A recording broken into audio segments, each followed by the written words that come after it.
2 घंटे से लगातार विधायकों के साथ चर्चा हो रही है और सबसे पहले ये जानकारी ली गई कि विधायकों के क्षेत्र में किस किस प्रकार की कठिनाइयां हैं, कहां पर किसान परेशान हैं, कहां बलात्कार हो रहे हैं, कहां आम जनता परेशान है।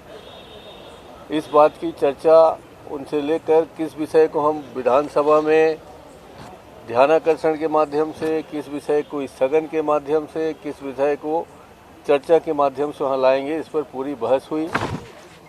आज के चर्चा में इस बात का भी विशेष उल्लेख रहा, क्योंकि राहुल गांधी जी की यात्रा 8 तारीख को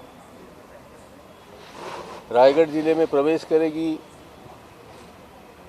9 तारीख को हमारा यहाँ बजट पर चर्चा है, 10-11 छुट्टी है, 12-13-14 फिर से लोकसभा है, ये विधानसभा है। तो हमारे किन किन विधायकों को यहाँ विधानसभा में मोर्चा संभालना है, किसको भाषण देना है, उनकी क्या तैयारी होनी चाहिए, हम वहाँ कौन कौन उपस्थित रहेंगे, इस बात की भी चर्चा हुई। और पूरी चर्चा का मुख्य केंद्र हमारा राहुल जी की न्याय यात्रा रही। उनके यात्रा के संदर्भ में हम लोगों को किन किन विषयों को विशेष ख्याल रखना है, किन किन विषयों को उठाना है, इस बात पर पूरी चर्चा हुई है और सभी एक मत से, एकजुट से सबने अपनी अपनी बात रखी है। और हम सब पूरी तरीके से आश्वस्त हैं कि विधानसभा भी हम उपस्थित रहेंगे और राहुल जी की न्याय यात्रा में भी हमारे विधायकगण उपस्थित रहेंगे और उस न्याय यात्रा को ऐतिहासिक न्याय यात्रा बनाने में सभी विधायकों का योगदान रहेगा। वो शुभ दिन पेश हो रहा है। ऐसा है, पहले तो बृजमोहन अग्रवाल जी को पता नहीं है कि राहु काल 7 दिन में अलग अलग समय में होता है। रविवार को अलग होता है, सोमवार को अलग होता है, मंगलवार को अलग होता है। राहुल जी यहाँ 8 तारीख को आ रहे हैं, उस दिन राहु काल नहीं है। राहु काल तो उस दिन था जिस दिन राम मंदिर का निर्माण हुआ था, जिस बात का उनको ख्याल नहीं है। सभी विधायक उपस्थित थे, साथ में विशेष रूप से हमारे प्रदेश कांग्रेस कमेटी के अध्यक्ष दीपक बैज जी और सांसद ज्योत्सना महंत जी भी उपस्थित रही हैं। और विधायकों ने जहां जिस प्रकार से अभी नेताजी ने जो बात कही, सभी मुद्दे उठाया गया। सबसे बड़ी बात यह है कि किसान आज भुगतान के लिए परेशान हैं, टोकन नहीं मिला। समय वृद्धि होने के बावजूद भी बहुत सारे किसान अभी भी धान बेचने के लिए उनको मौका नहीं मिला गया। उसी प्रकार से लगातार जो वनों की कटाई हो रही है, चाहे वो सीता नदी अभ्यारण्य की बात हो, चाहे उदंती अभ्यारण्य की बात हो, चाहे हरदेव की बात हो, आदिवासी मुख्यमंत्री होते हुए जंगलों की जो भारी कटाई हो रही है, इसमें बड़ी हमारे विधायक दल के साथियों ने बड़ी चिंता व्यक्त की। उसी प्रकार से प्रदेश में कानून व्यवस्था जर्जर हो चुकी है, नक्सली लगातार घटनाएं बढ़ी है, कैंपों पे हमले हो रहे हैं, 6 माह के बच्चे नक्सली क्रॉस फायरिंग में उसकी हत्या हो जाती है। ये सारे मुद्दों पे आज चर्चा हुई है और नेताजी के निर्देश पर अलग अलग दिन इसको स्थगन के माध्यम से, ध्यान आकर्षण के माध्यम से इसको उठाया जाएगा। जो प्रश्न आए हैं उसके बारे में भी चर्चा हुई कि हमको उन प्रश्नों को किस प्रकार से विधानसभा में उठाना है, इसके बारे में उन्होंने निर्देश दिया। सर, आपने एक चीज़ का जिक्र की घटना हुई, आज अमरजीत भगत ने भी एक बयान दिया है कि मैं आदिवासी नेता हूं, इस वजह से मेरे ऊपर आईटी की रेड सबसे पहले डाली गई। आप इससे कितना सहमत हैं?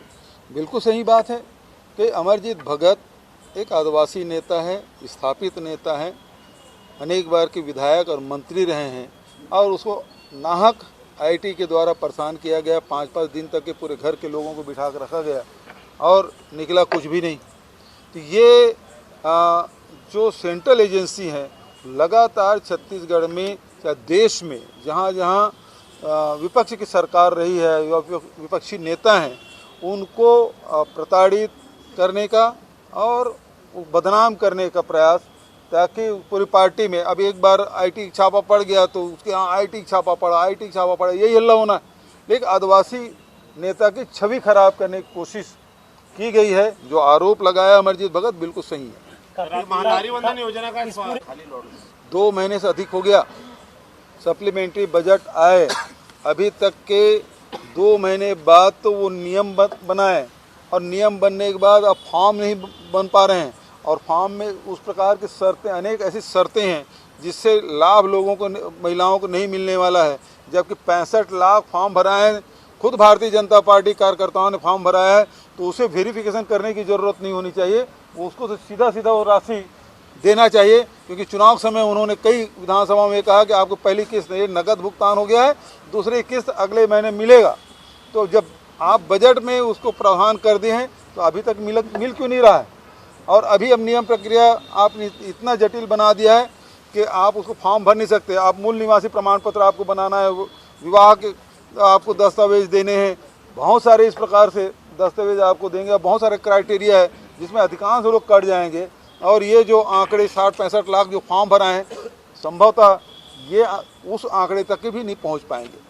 अब हमारे यात्रा के माननीय राहुल गांधी जी भारत जोड़ो न्याय यात्रा की शुरुआत 14 जनवरी से कर चुके हैं मणिपुर से, और 8 तारीख को छत्तीसगढ़ में भारत जोड़ो न्याय यात्रा प्रवेश कर रही है। इसके लिए छत्तीसगढ़ प्रदेश कांग्रेस कमेटी सभी सीनियर नेताओं के साथ मिलकर युद्ध स्तर पर हम लोगों ने तैयारी कर रहे हैं और लगभग तैयारी पूरी हो चुकी है। और 8 तारीख से लेकर 2 दिन गैप रहेगा, 9 और 10, फिर 11 से कंटिन्यू 11, 12, 13, 14 तारीख को छत्तीसगढ़ के बॉर्डर से हम लोग विदाई देंगे। इस तरह से हमारे छत्तीसगढ़ में 8 तारीख से लेकर 14 तारीख तक माननीय राहुल गांधी जी का न्याय यात्रा रहेगा। सभी कार्यकर्ताओं में छत्तीसगढ़ प्रदेश के पूरा छत्तीसगढ़ प्रदेश उत्साहित है। सभी नेता उत्साहित हैं कि हमारे नेता राहुल गांधी जी को स्वागत करने और इस न्याय यात्रा को छत्तीसगढ़ में ऐतिहासिक बनाएंगे और इसके लिए जबरदस्त तैयारी चल रही है। छत्तीसगढ़ के सभी जिले, चाहे बस्तर हो चाहे अन्य जिले हो, सभी कोने कोने से हमारा कार्यकर्ता आएंगे और न्याय यात्रा में शामिल होंगे और इस न्याय यात्रा को सफल बनाने में बराबर सहभागिता निभाएंगे। चलो, थैंक यू। वरिष्ठों को मौका दिया जाएगा। देखिए, हम लोगों ने वरिष्ठों का भी नाम दिया है, कनिष्ठों का भी नाम दिया है। अंतिम निर्णय हाईकमान करेगा, उस निर्णय का हम सबको इंतजार है। आप भी विचार कर रहे हैं? मैं भी विचार कर रहा हूँ, मेरे बारे में भी लोगों ने विचार वहाँ पेश किया है। तो ऐसा नहीं है कि कोई छूट गया है, सबके बारे में सर्वेक्षण हो रहा है। जो बेहतर उम्मीदवार होगा वो लड़ाया जाएगा।